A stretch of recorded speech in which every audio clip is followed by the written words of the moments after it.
Olá, tudo bom?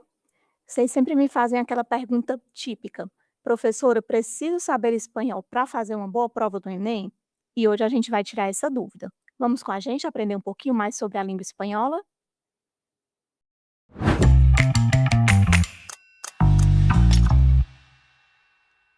Então, hoje a gente vai aprender um pouquinho sobre as estratégias de leitura mais importantes na hora de resolver a prova de espanhol. Não precisa vocês estarem ali se preocupados porque não falam a língua, porque não conhecem toda a estrutura da língua. Como a prova de Enem, do Enem de interpretação vai ser sempre trazendo textos e palavras ali dentro de um contexto, a gente sabendo fazer a leitura, dá tudo certo. Então, hoje a gente vai conhecer mais algumas estratégias que a gente pode utilizar nessa prova e que vai nos ajudar, mesmo sem saber tudo sobre a língua espanhola. A prova do Enem, como eu falei anteriormente, ela vai exigir da gente um pouquinho de quê? De interpretação, de leitura estratégica, de reconhecimento das palavras e análise do contexto. Por quê?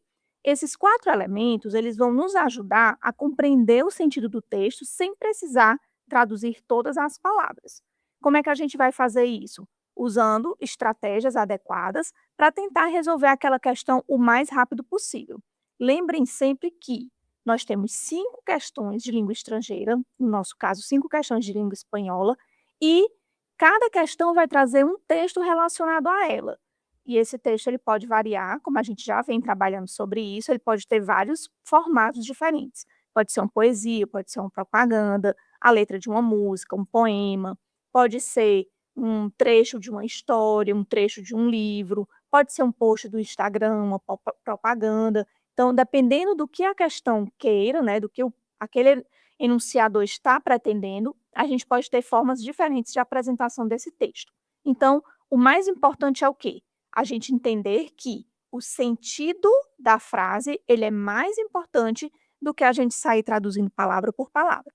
Porque é a partir do sentido que a gente vai entender o que a questão está pedindo e responder corretamente essa questão. E lembrando, mais uma vez, a questão da prova vem em português, o que facilita para a gente um pouquinho para saber exatamente o que a questão está pedindo, mesmo que a gente não domine bem a língua espanhola. Então, a primeira estratégia que eu coloquei aqui para vocês seria a estratégia dos cognatos, certo? O que são esses cognatos? São aquelas palavras que são parecidas nas duas línguas. Então, a partir da minha língua origem, que seria o português, eu consigo entender a palavra na língua estrangeira, que seria o espanhol. Aí eu fiz aqui um quadrinho para a gente, relacionando a língua espanhola com a língua portuguesa, lembrando que essa palavra que está aqui na primeira coluna, ela está toda em espanhol, certo? E na coluna do lado, as palavras equivalentes. Então, eu vou falando em espanhol e em seguida eu já falo a tradução. Combinado? Deixa eu colocar aqui a luzinha para vocês poderem acompanhar. Então, temos a primeira palavra, que seria importante, que em português fica importante. Diferente, diferente. Cultura, cultura. Necessário, necessário.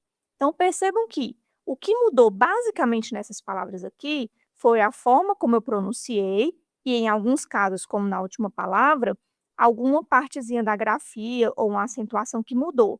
No caso de necessário, em espanhol eu tenho um só S, no português eu tenho um duplo S, né, que seria o SS. Mas, quanto ao significado, que é o que nos interessa na aula de hoje, o significado é o mesmo, não muda absolutamente nada. Combinado? Passando então, relacionado aos cognatos, nós temos também os falsos cognatos. O que seriam os falsos cognatos? É aquela palavra que é parecida com a nossa língua original, mas o significado vai ser totalmente diferente. Então, com essas palavras, a gente vai ter que ter um pouquinho mais de atenção, certo? Porque elas podem nos confundir um pouco e fazer com que a gente não entenda o real sentido daquela frase. Então, eu coloquei aqui 3 colunas para esse quadro, que seria a palavra em espanhol, o que ela não significa, que é o que seria parecido no português, e o real significado do português, tá certo? Vamos acompanhando. Primeira palavra, embaraçada. O que é que poderia parecer, né? Embaraçada, confusa. E no português, essa palavra realmente quer dizer uma mulher grávida.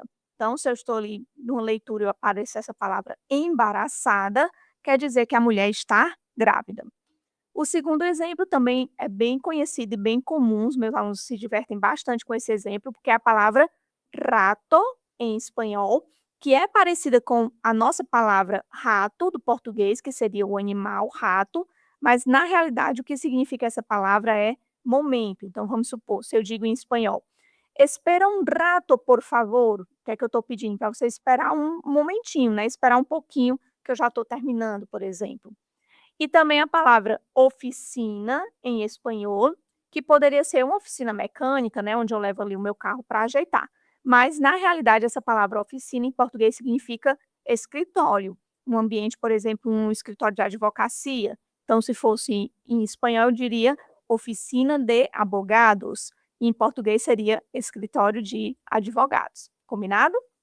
Então, caso vocês identifiquem uma palavra como essa, né, falsa cognata no texto, você não vai tentar traduzi-la ao pé da letra, você vai apenas entender o contexto. Outra estratégia é você fazer aquela observação antes da leitura, né, observar as imagens, o título, identificar o tema. Todas essas dicas, né, vamos dizer assim, essas estratégias nos ajudam a compreender o tema que está sendo abordado naquele texto, e isso vai facilitar muito a compreensão do texto como um todo. E ativa também os nossos conhecimentos prévios, né, coisas que a gente já conhece antes da leitura daquela questão em si, né, daquele texto em si. Outra estratégia que a gente utiliza bastante é a estratégia do skimming, né, que seria o quê? Uma leitura rápida para entender o assunto geral do texto. Como é que a gente pode fazer esse skimming na prova do Enem? A gente pode fazer a leitura do título, observar o primeiro e último parágrafo para entender a temática principal, observar também as imagens, se houver, porque às vezes a prova do Enem traz algumas imagens, e ver a referência da publicação. A partir da referência, a gente pode tirar informações como o país onde foi publicado, se é um texto literário ou um texto jornalístico, tudo isso facilita na hora da interpretação do texto. E a pergunta principal, né, que você vai tentar responder após observar todos esses elementos é: o texto fala sobre o quê? Quando a gente consegue identificar essa temática central, fica muito mais fácil de compreender o significado daquelas palavras mais confusas ou daquela frase que eu não consegui entender, porque fica mais fluido, né, a leitura fica mais unificada. A gente também tem uma estratégia que a gente chama de scanning, certo? Esses nomes eles são em inglês porque eles já são rotulados, né, foram esses estudos, essas análises começaram na língua inglesa e foram transmitidas por todo o mundo. Então a gente acaba trazendo o nome na língua inglesa, mas é uma estratégia utilizada em todas as formas de leitura, certo? De todas as línguas. Então, no caso do scanning, eu vou procurar as informações mais específicas. No Scheme, a gente procurava elementos pontuais. No Scanning, eu vou procurar elementos mais específicos, como datas, números, nomes, palavras-chave. Então, tudo isso vai nos ajudar a entender um pouquinho ali qual é o sentido do texto, né? E, mais uma vez, não precisa ler tudo com detalhes, a gente vai fazer pelo menos aquela leitura mais geral. E também a estratégia 5, né, que eu coloquei aqui, seria a estratégia da inferência, que é quando a gente vai colocar ali, dependendo do contexto, né, a gente vai colocar algumas informações a mais, né, e tentar ali arrancar do próprio texto algumas informações. Aí eu coloquei aqui um exemplo em espanhol que diz assim: Juan salió com paraguas e botas, que quer dizer o quê? Guarda-chuvas e botas. Então, se ele saiu com todos esses apetrechos, o que é que a gente pode deduzir dessa informação? Que estava chovendo. Então, eu pego essas pistas dentro do texto, adiciono o meu conhecimento de mundo e consigo fazer uma interpretação mais adequada. Então, para finalizar, né, as nossas estratégias, o que é que eu posso dizer para vocês? Leiam o comando da questão primeiro, marquem as palavras-chave, isso também ajuda bastante na hora de fazer essa leitura. Elimine alternativas absurdas, aquelas alternativas que são assim, totalmente fora da realidade.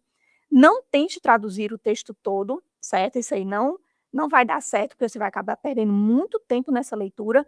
E confie no contexto, porque no final das contas, esse contexto é que vai lhe ajudar a entender a questão sem precisar perder tanto tempo fazendo a leitura completa e detalhada do texto que está sendo trazido ali pela prova do Enem. Combinado? Então, até mais e logo, logo a gente se vê para mais dicas de espanhol para a resolução da prova do Enem. Até logo!